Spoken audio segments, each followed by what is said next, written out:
Повозки где-то скрипели, слышался шум голосов. Из России ехали немцы с волжских ее берегов.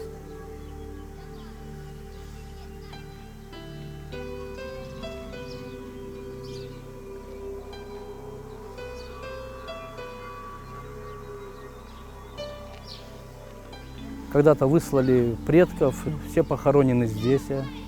Наши предки сюда зовут. Ну, как можно сказать, наши духи. Жер мәселесі ғой біздің жақта ең қатты қиын осы.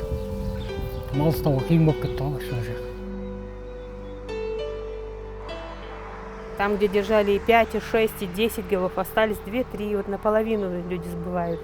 Осенью тоже одну корову зарезали, потому что нечем держать.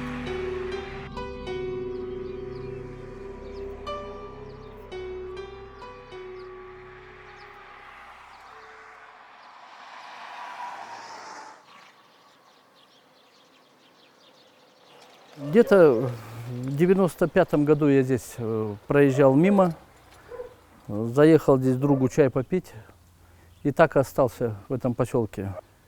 И вот до сих пор я здесь.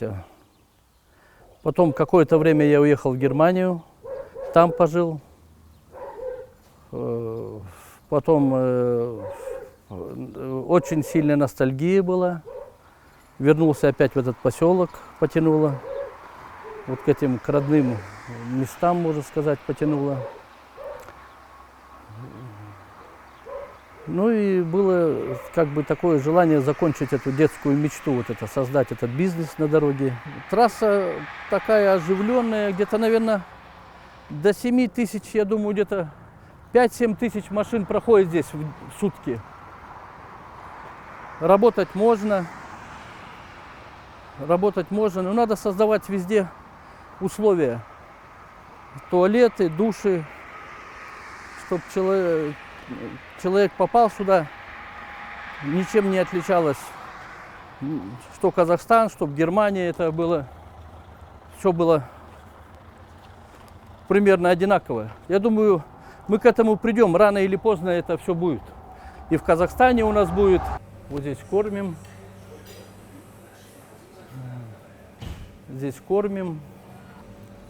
Там чуть-чуть мы благоустраиваем, делаем, ремонт делаем. В той стороне сейчас реконструкцию сделаем здания. Там тоже хотим туалеты открыть, души чуть-чуть запустить. Здесь душ у нас, порядок держит. Глядите, все, посмотрите, стараемся, на трассе открыли туалет.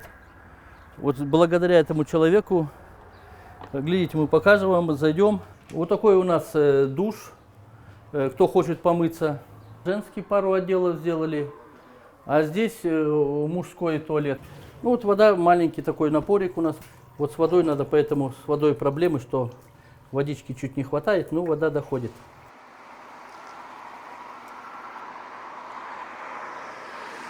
Ну вообще, когда попадает вот к нам заведение, попадает, вот туалет заходит, им кажется, что они попали в цивилизацию, в степи.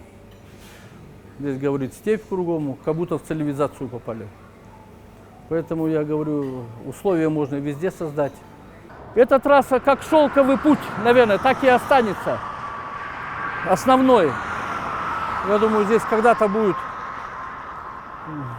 очень много людей будет проезжать. Тут все немецкое оборудование стоит, все Хоффман. Это все грузовым машинам помощь. Делаются грузовые машины, вот этот балансир грузовой, легковые машины. Вот так кто какую-то оказываем помощь.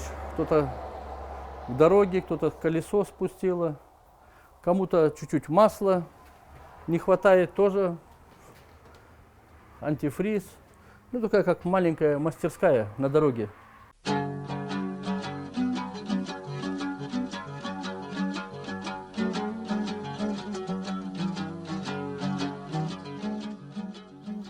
Больше скучали, наверное, по нашим степям, лошадям, по нашей природе. Ну, за границей есть за границей. Как бы, когда покидаешь родину, это как бы, это надо переболеть. Это надо любой человек переболевает, надо переболеть. И дома всегда будет в любом случае лучше. Дома есть дома.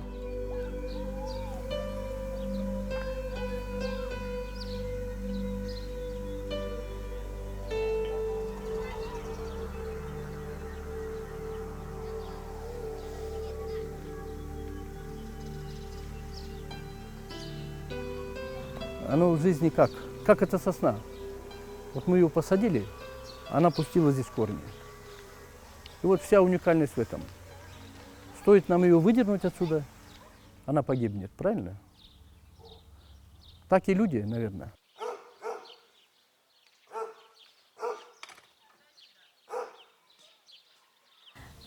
Я родилась в 1943 году.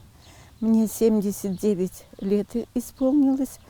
Я закончила в Караганде 10 классов.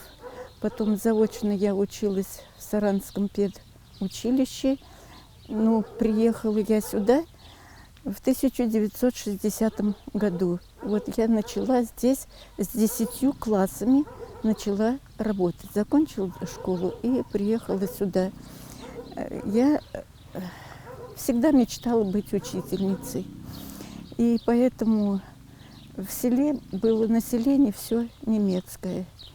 И даже дети, когда приходили в школу, они говорили больше на немецком языке и меня не понимали. В классе у меня было тогда 42 человека. Они поселились в землянках вдоль берега Ашаганды. И здесь свои корни пустили, чтоб счастье навек обрести. И голод, и холод вы знали. Но труд был прежде всего. Детей своих нежно растили, и крепло родное село. Прошли через лихолетие далекой гражданской войны, и власти советской увечья знали мои земляки. Приехали сюда они, первые жители, в 1905 году. Вот моя свекровка рассказывала, что в 1905 году своим ходом, из-за того, что в Саратовской области был голод, и они приехали сюда самоходом. Ехали на повозках, гнали свой скот, на повозках дети, сами шли пешком. В общем, они выехали весной, а приехали сюда уже осенью. В перестроечные годы все уехали. Осталось 3 семьи, которые вот здесь жили, остальные покинули это село. Уехали, ну, большая часть в Германию, кто в России там и так далее. Вот. И в эти дома, в которых вот остались, поселились новые люди.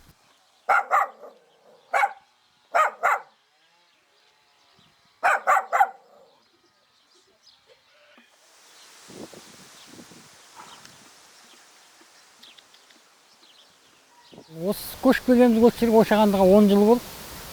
Сол 10 жылда енді қазір осы бие сауып, биемен айналысып жатырмын, қымызбен. 3 жылдан асты міне бие сауғаныма. Сол бие сауып, қымызын өткізіп, бала шағаны асырап жатырмын. Басқа жұмыс жоқ ауылда. Осы малдың арқасы. Малмен күн көріп жатырмыз ауылда. 7 балам бар менің.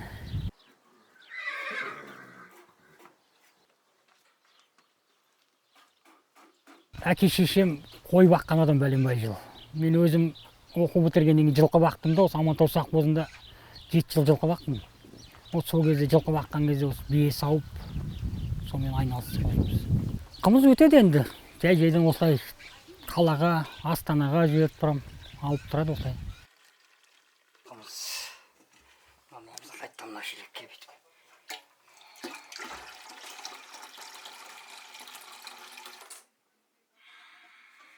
Қыста саумай, мен енді осы майдың 9-ында бастадым міне сауды. Сол күзге дейін сентябрь, октябрьге дейін байлаймын.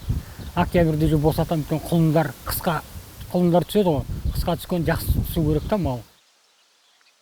Қиыншылығы сол жер мәселесі ғой. Бізде міне көрмейсіз, үйдің арты егін міне. Мына тұрған жер міне. Мын жағы шықсаңыз, мын жағы егін, мын жағы егін. Қиын башы мал бағу ұстау қиын. Қиын болып кетті башы.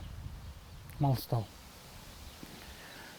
Кейін қазір қайта егін жаңа салып жатыр, қазір кішкене нелеуде. жеңілдеу. Енді егін шыққаннан кейін артынан қалмаймыз малдың, жылқының сол. Мысалы кешкі сағат 8-де шығарам ба, ертеңгі таңертеңгі 8-ге дейін сол жылқының қасында болам. Сол 8-де айдап әкеп байлап, үйде демалып, сосын кешке қайтадан 8-де шығарам жылқыны. Пока егін алғанша сөйтеміз. Енді қазір биыл вообще бір телешке шөбіңізде 110-120 мың қалдық. Бір телешке шөбі. Ол бір телешке шөбіңіз 2 тонна болмайды ол. Бізге 2 тонна деп әкеледі, ол 2 тонна болмайды мысалы. Көрдіңіз бе? Қымбат масқара. Енді жеміңіздің бағасы 80 мың, 90 мың ғой тоннасы. Тоннасын аламыз. Көрдіңіз бе? Жабағыларын сатам, тайды сатам. Оларға жемін алу керек, шөбін алу керек. Көрдіңіз бе? Қысқа маған дайындыққа. Онсыз болмайды.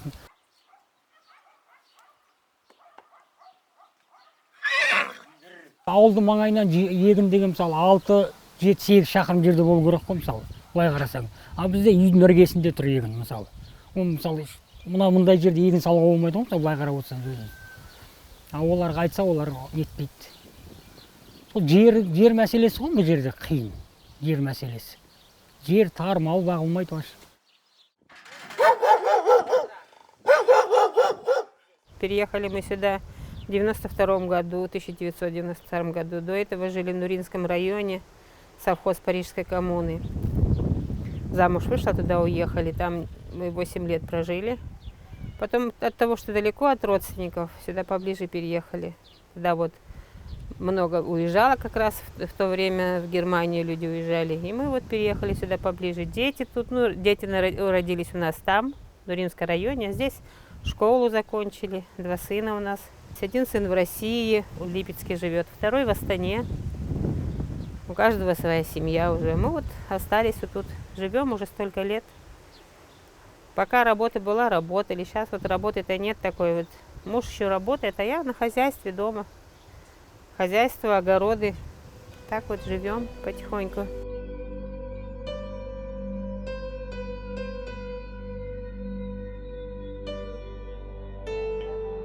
Основная проблема – кормовая база. Тяжело с кормами. Вот подумайте, как держать скот. Это ужасно.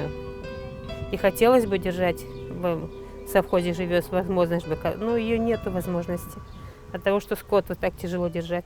Они не успевают даже вот откормиться, как говорится. Не то, что на зиму становятся, как выходили, так и заходят на сараи скот. Тяжело держать. Вот в поселке много-много людей уже посдавали. Там, где держали и 5, и 6, и 10 голов, остались 2-3. Вот наполовину люди сбывают. Осенью тоже одну корову зарезали, того, что нечем держать. Вот такие проблемы. Многие хотели бы завести скот, но полей рядом очень мало. Все вокруг засеяно, вокруг поселка. Вот это главные наши вопросы такие, что покидают люди поселок, как бы жалко, что покидают насиженные свои места. Ну, как бы акимат обещает нам водопровод, как бы, чтобы он у нас работал с водой. Ну, вот единственная проблема с водой и с пастбищами. Население около, наверное, 500 человек. Можно больше ворачиваться сюда. Те же условия мы можем создать здесь, что и в Германии на сегодняшний день. Даже еще лучше условия у нас можно создать. Чтобы многим могу совет дать, чтобы вернулись сюда. И здесь можно также жить, также можно заниматься бизнесом, ощущать себя дома. Надо нам всем понять, что мы русские, казахи, все национальности. Надо понять, что мы здесь как одна семья. Должны мы понять это. И что бы мы ни делали, все делаем на благо Казахстана. Что сейчас в селе? Пустующих домов мало. Все люди здесь с работой. Работа в основном это на вахте, уезжают на вахту, или